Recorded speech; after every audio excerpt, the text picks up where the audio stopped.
1950'ler İstanbul'u üzerine hazırladığınız bu kaynakları incelerken zihnimde sürekli bir görüntü canlandı. Nedir o? Siyah beyaz bir fotoğraf, kalabalık bir cadde, belki Eminönü, belki de Beyoğlu. Erkeklerin hepsi takım elbiseli, fötür şapkalı. Evet. Kadınlar da o kadar zarif ki, pardösüleri, özenle yapılmış saçları, topuklu ayakkabılarıyla sanki bir film setinden çıkmış gibiler. Çok doğru bir tespit. Bu analize hoş geldiniz. Bugün sizinle tam da bu fotoğrafa bakacağız. Ardındaki hikayeyi, o dönemin ruhunu ve en önemlisi şu sorunun cevabını arayacağız.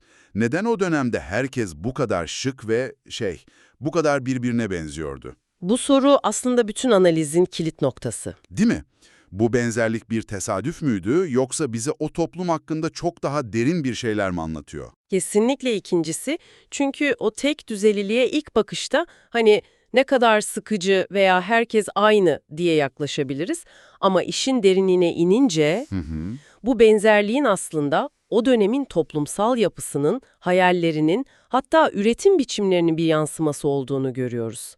Yani o fotoğraflar bize sadece bir moda akımını değil, bir medeniyetin belirli bir aşamasını anlatıyor. Harika bir başlangıç noktası. O zaman hemen ilk katmandan başlayalım. Notlarınızda İkinci Dünya Savaşı sonrası İstanbul'da şıklık ve güzelliğin adeta bir tutkuya dönüştüğünden bahsediliyor. Evet. Tutku kelimesi çok iddialı. Sanki uzun süren bir yoksunluğun ardından gelen bir patlama gibi. Tam olarak öyle. Şöyle düşünelim, savaş yılları sadece çatışma demek değil. Aynı zamanda karneyle ekmek, bulunamayan kumaş, ertelenen hayaller demek. Tabii. Savaş bittiğinde ve dünya yeniden bir nefes almaya başladığında, insanlarda bastırılmış bir yaşama sevinci ortaya çıkıyor. Ve bunu dışa vurmak istiyorlar. Aynen öyle. Bu sevinci ifade etmenin en kolay ve en görünür yolu da dış görünüş, güzelleşmek, şık giyinmek. Aslında hayattayız, umutluyuz ve geleceğe hazırız demenin bir yolu. O tutku aslında derin bir psikolojik ihtiyacın dışa vurumu. Sadece süslenmek değil, yaraları estetikle sarmak gibi. Ve bu tutkunun yönünü belirleyen bir pusula var anladığım kadarıyla. Okyanusun ötesi yani Hollywood. Ah evet. Kaynaklar, İstanbullu kadınların sinemada gördükleri bir elbiseyi ertesi gün terzilerine diktirmeye koştuklarını anlatıyor. Audrey Hepburn, zarafeti, Grace Kelly, asaleti. Ama biri var ki adeta bir kasırga gibi esmiş. Evet, Marilyn Monroe. Özellikle 1953 yapımı Niagara filminden sonra yarattığı etki inanılmaz. Niagara, evet. Notlarınızda da belirtildiği gibi o filmle birlikte bedeni saran triko kazaklar ve aşağı doğru genişleyen kloş etekler Bir anda sokaklarda beliriyor. bir anda İstanbul sokaklarında beliriveriyor. Bu çok somut bir örnek. Küresel bir ikon, bir film karakteri aracılığıyla binlerce kilometre ötedeki bir şehrin kadınlarının silüetini değiştiriyor. Bu iletişimin ne kadar güçlendiğini de gösteriyor aslında. Hem de nasıl. Ve insanların o hayal dünyasına ne kadar dahil olmak istediğini gösteriyor. Sadece kıyafetlerde değil. Beni en çok gülümseten detaylardan biri saçların papatya suyu ve oksijenle açılmasıydı. Evet, o detay çok güzel. Bu o kadar insani bir ayrıntı ki. Yani kuaföre gidecek imkanı olmayanların bile evde kendi yöntemleriyle o Hollywood sarışınlığını yakalamaya çalışması. Bu modayı takip etmenin ötesinde bir arzu değil mi? O dünyaya bir şekilde dokunma çabası. Gösteren bir detay. O papatya suyu dönemin kendin yap kültürüydü adeta. Doğru. Ulaşılmaz görünen bir ideale eldeki imkanlarla ulaşma gayreti. Bu çaba o dönemin insanının umudunu ve enerjisini de simgeliyor aslında. Pahalı olmak zorunda değil, önemli olan o ruha bürünmek. Peki kadınların ilham kaynağı Hollywood yıldızları iken erkekler nereye bakıyordu? Herhalde hepsi Humphrey Bogart gibi giyinmiyordu. Hayır, tabii ki. Kaynaklar burada çok daha yakın ve şaşırtıcı bir rol modele işaret ediyor. Dönemin başbakanı Adnan Menderes. Evet, bu çok ilginç bir nokta. Bugün bir siyasetçinin stil ikonu olması fikri bize biraz garip geliyor. Bu gerçekten bir moda akımı mıydı, yoksa sadece bir siyasi sembolizm miydi? Bence ikisi bir arada aslında. O dönemde liderler bugünkünden çok daha fazla oranda toplum için birer örnek kişilik olarak görülüyordu. Menderes de karizmasıyla duruşuyla bu rolü dolduran bir figür. Hı hı. Notlarınızda terzisi Kemal Milaslı'nın isminin geçmesi önemli.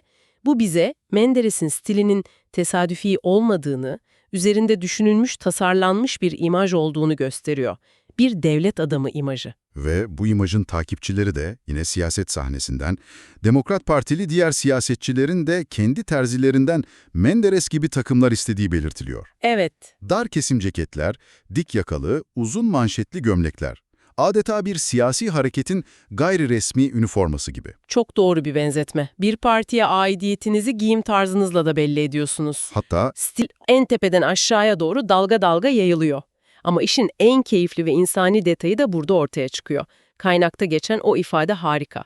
herkese yakışmıyormuş. Aynen öyle. Bu stil herkese yakışmıyormuş. Bunu bir an gözünüzde canlandırsanıza bir siyasetçi terzisine gidip bana Menderes'in ceketinden yap diyor ama sonuç Belki de hiç beklediği gibi olmuyor. hiç olmuyor. O dar ceket Menderes'in üzerinde durduğu gibi durmuyor. Bu bize modanın ne kadar kişisel bir yorumlama sanatı olduğunu ve bir ikonu taklit etmenin her zaman işe yaramadığını gösteren müthiş bir anekdot. Harika bir detay bu gerçekten. O dönemin ciddi siyasi atmosferine dair ne kadar sıcak bir anı. Bu bizi yavaş yavaş en başa o büyük soruya geri getiriyor. Evet, neden herkes benziyor sorusuna. Tamam, kadınlar Hollywood'a, erkekler Menderes'e bakıyordu. Ama bu o fotoğraflardaki inanılmaz tek düzeliği, o kitlesel benzerliği tam olarak açıklamıyor sanki. Neden neredeyse herkes bu kodlara uyuyordu? Notlarınızda bu konuda iki katmanlı bir açıklama var. Evet, ilki daha pratik ve anlaşılır bir sebep. İkincisi ise bizi bambaşka bir sosyolojik analize götürüyor. İlki, sanırım Türkiye'nin o dönemde modern bir ülke olarak küresel akımları yakından takip etmesi. Sinema, dergiler, uluslararası haber akışı. Tabii, dünya küçülüyordu ve İstanbul'da bu küresel köyün bir parçasıydı. Yani Paris'ten ne modaysa, New York'ta ne konuşuluyorsa bir şekilde İstanbul'a da ulaşıyordu. Bu mantıklı. Evet, bu mantıklı. Fakat bu işin sadece ne kısmını açıklıyor. Neden bu kadar kitlesel sorusunun cevabı daha derinde. İşte asıl merak ettiğim kısım da bu. Kaynaklarınızın Alvin Toffler'ın 3. Dalga kitabına referans vermesi işte bu noktada ufuk açıcı. Toffler'a göre toplumlar 3 büyük dalgadan geçiyor. Tarım toplumu, sanayi toplumu ve bilgi toplumu. Üçüncü dalga. Kaynak, 1950'ler Türkiye'sini bir ikinci dalga yani tipik bir sanayi toplumu olarak tanımlıyor. Peki ikinci dalga toplumu olmak giyim kuşamla nasıl birleşiyor? Bu bağlantıyı biraz daha açalım. Şöyle ki, sanayi toplumunun anahtar kelimeleri standartlaşma, merkezileşme ve kitleselliktir. Standartlaşma. Evet, her şey bir merkezden planlanır ve kitlelere yayılır. Fabrikalarda üretim bandı sistemiyle yüz binlerce aynı ürün üretilir. Medya merkezidir, herkes aynı radyoyu dinler, aynı gazeteyi okur, aynı filmleri izler. Herkes aynı kaynaklardan besleniyor yani. Kesinlikle. Eğitim standarttır, herkes aynı müfredattan geçer. Bu kitlesellik ve standartlaşma ruhu kaçınılmaz olarak kültüre ve modaya da sızar. İnsanlar farkında olmadan yaşadıkları toplumun bu endüstriyel ritmine ayak uydurur. Kaynaktaki o kilit cümle her şeyi özetliyor. Kitlesellik baskındı. Yani o takım elbiseli, fötür şapkalı adamlar topluluğu aslında bir üretim bandından çıkmış gibi miydi? Bu biraz sert bir benzetme ama mantığını anlıyorum. Tam olarak öyle. Herkesin aynı bilgi ve estetik kaynaklarına maruz kalması ister istemez ortak bir doğru ve şık tanımı yaratıyor. Anladım. O dönemde farklı olmak, kendi tarzını yaratmak gibi bir ideal yok. Tam tersine ideal olan o ortak ve kabul görmüş şıklık tanımına uyum sağlamak. Bu bir zevksizlik ya da yaratıcılık eksikliği değil, o çağın ruhunun ta kendisi. Kolektif bir kimliğin parçası olmak. Aynen, o biz duygusunun bir parçası olmak. Şimdi bir an için günümüzde karşılaştıralım. Bugün bir meydana gitseniz ne görürsünüz? Tam bir karmaşa. Herkes kendi kabilesinin üniformasını giymiş gibidir. Hip-hop kültürü, yoga kültürü, iş dünyası, yüzlerce alt kültür, yüzlerce farklı stil. Bu da bizim 3. dalga, yani bireyselleşmiş, kişiye özel hale gelmiş toplumumuzun bir yansıması. Aradaki fark inanılmaz. Bir üretim bandıyla bir 3D yazıcı arasındaki fark kadar net. Bu karşılaştırma harika. O siyah beyaz fotoğraflara bakış açımı tamamen değiştirdi.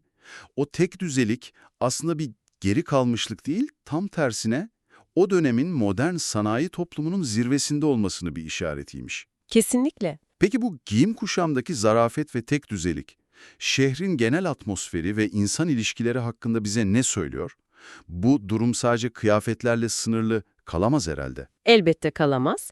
Kıyafetler her zaman olduğu gibi buzdağının sadece görünen yüzü. Notlarınızda 1950'ler insanı profili çok güzel çizilmiş. Şık giyimli, konuşmasına özen gösteren, saygıyı ve nezaketi ön planda tutan bir profil.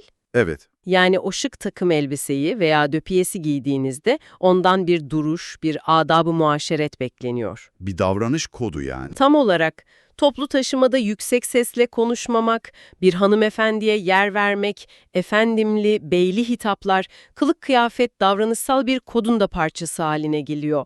Zarafet, kumaştan başlayıp jestlere ve kelimelere yayılan bütünsel bir kavram. Bu profilin neden bu kadar baskın olduğuna dair ipucunu da yine kaynaklardaki bir rakam veriyor. 1950'de İstanbul'un nüfusu yaklaşık 1,1 milyon.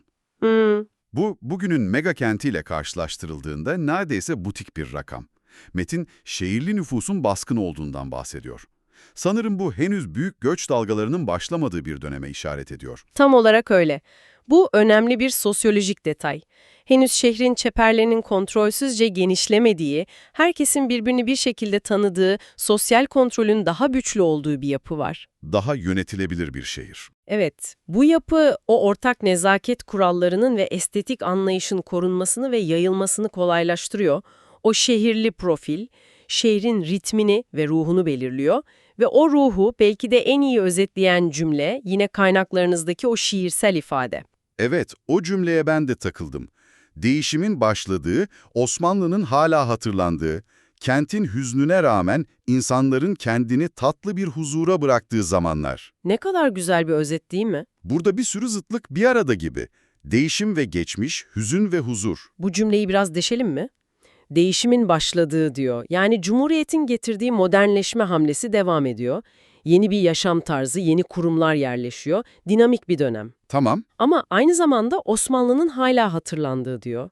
Yani geçmişle bağ kopmamış, eski İstanbul'un adabı, o beyefendi ve hanımefendi kültürü, komşuluk ilişkileri hala canlı. anladım. İşte bu ikisinin birleşimi o dönemin eşsiz karakterini yaratıyor. Ve cümlenin sonu kentin hüznüne rağmen. Bu hüzün belki kaybolan bir imparatorluğun, yitirilen bir dünyanın melankolisi. Ama bu karamsar bir hüzün değil. Değil, çünkü devamında insanların kendini tatlı bir huzura bıraktığı zamanlar diyor. Bu yeni kurulan düzeni olan güvenin, bir sükunet ve dinginliğin ifadesi. Yani o şıklık, o nezaket aslında bu karmaşık ruh halinin bir dışa vurumu. Hem geçmişin görgüsünü taşıyan hem de geleceğe umutla bakan, kendi içinde bir denge bulmuş bir toplumun estetiği. Tamamen katılıyorum. Bu gerçekten de o fotoğraflardaki insanların yüzündeki o sakin ve vakur ifadeyi açıklıyor. Bir telaş, bir kaos yok, bir sükunet hali var. Evet, evet, o insanlar sadece güzel görünmek için değil, aynı zamanda bu kolektif, tatlı huzurun bir parçası olmak, o ortak nezaket dilini konuşmak için öyle giyiniyorlardı. Giyim o toplumun yazılı olmayan anayasasının bir maddesi gibiydi. Öyleyse toparlayacak olursak, sizinle paylaştığım bu kaynaklar bize 1950'ler İstanbul'unun Hollywood rüzgarlarıyla şekillenen ama ruhunu kendi toplumsal yapısından alan kitlesel bir zarafet dönemi olduğunu gösterdi. Çok güzel bir özet oldu. Ve bu zarafetin ardındaki en büyük sırrın ise o dönemin bir ikinci dalga yani sanayi toplumu olmasının getirdiği standartlaşma ve kolektif kimlik olduğunu anladık. Evet, bence bu analizdeki en kilit aha anı buydu. O tek düzeliğin bir eksiklik değil, o dönemin yapısının doğal bir sonucu olduğunu kavramak. Kesinlikle. Bu o dönemi yargılamadan kendi koşulları içinde anlamamızı sağlayan çok değerli bir perspektif. O kalabalık fotoğraflarına artık sadece birbirine benzeyen insanlar olarak değil, ortak bir ritimle hareket eden uyumlu bir toplumun bireyleri olarak bakabiliriz. Bu derinlemesine inceleme biterken aklınızda kalması için son bir düşünceyle sizi baş başa bırakmak istiyoruz. Kaynaklar 50'lerin bu ortak estetiğini günümüzün sonsuz çeşitliliğiyle karşılaştırıyor.